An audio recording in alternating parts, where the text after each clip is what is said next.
Welcome to StopFake, the place where we set the record straight on disinformation about Ukraine.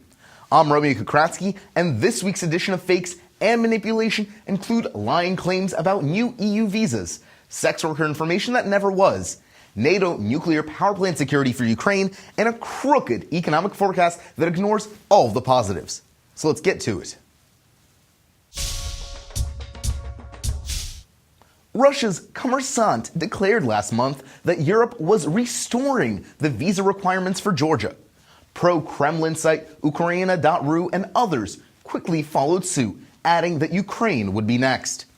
At the center of these fakes is the introduction of an electronic pre-authorization system for all countries with EU visa-free travel. This is nothing else but a reintroduction of visas, Russian media claims, and it will even cost 10 euros. In light of terrorism concerns and to strengthen security checks on visa-free travelers, the EU is introducing ETIAS, the European Travel Information and Authorization System. The electronic system will produce a security check of each applicant and keep track of visitors in a way similar to the US ESTA system. ETIAS is expected to be in place by 2020. Among the 60 affected countries are Canada, the United States, Israel, and Australia. Ukraine and Georgia are currently not on the list, but they do have visa-free travel to the EU Schengen zone. The ETIAS electronic form requires basic biographical and passport information, planned country of entry, and a €5 processing fee for persons over 18 years of age. Minors are not required to pay the fee. The Russian media, of course, claims that the cost is 10 euros. ETIAS authorization is valid for 5 years. The US and Canada have similar registration systems in place. Visa-free travelers to the United States must register with ESTA, the electronic system for travel authorization. Canada's system is called ETA, the electronic travel authorization. Both carry a minimal fee from $4 to $10. Russian and Ukrainian sites disseminated the story claiming that after a lesson on AIDS prevention, students in the eastern Ukrainian port city of Mykolaiv were given a pamphlet outlining health and safety measures intended for sex workers, thus grooming Ukrainian girl students for prostitution. No one has been able to ascertain in which school this allegedly happened. No actual person has been identified as having seen or received the pamphlet.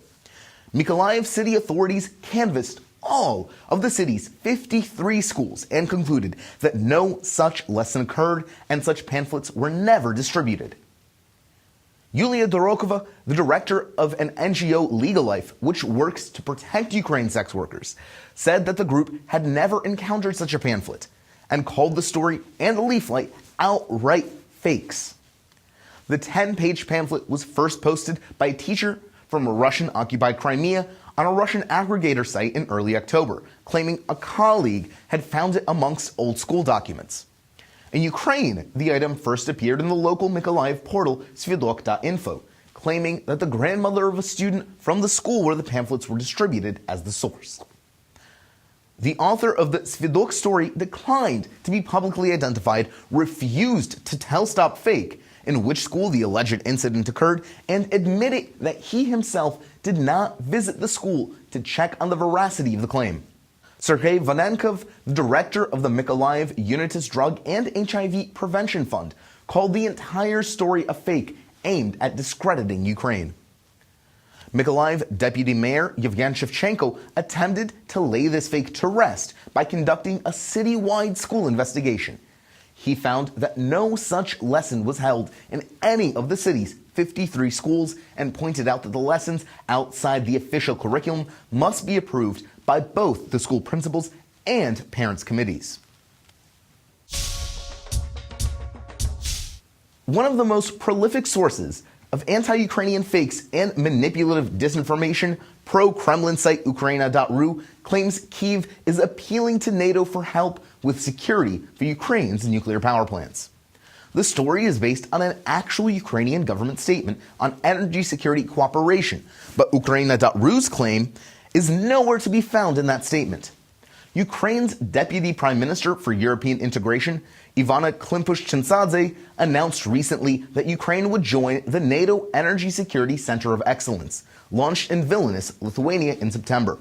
The center will identify potential energy threats, provide proposals to NATO allies for dealing with them effectively, and develop mutual assistance and military training to protect critical energy infrastructure.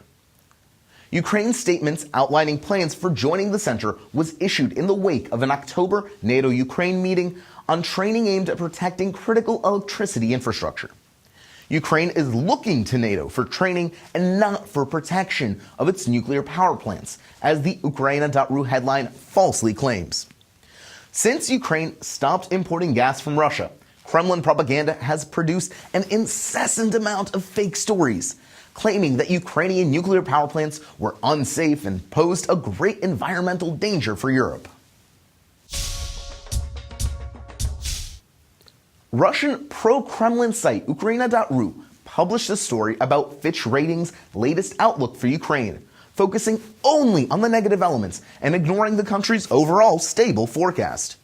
Citing only the first sentence of the Fitch report about Ukraine's weak external liquidity, high public debt burden, and structural weaknesses, Ukraina.ru declared that Ukraine has the third largest shadow economy in the world, after Azerbaijan and Nigeria.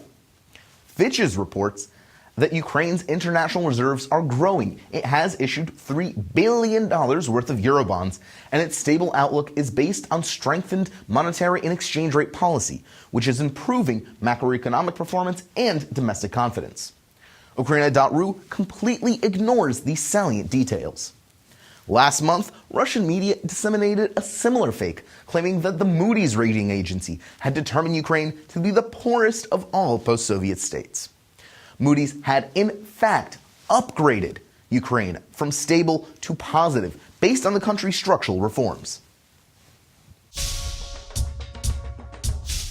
That's it for this week. You can find much more dissected disinformation as well as useful tools for spotting fakes on the StopFake website. Be vigilant, look out for fakes, and if you spot any disinformation about Ukraine, send it to us for a truth autopsy. I'm Romeo Kokriatsky, and this is StopFake. Thanks for watching.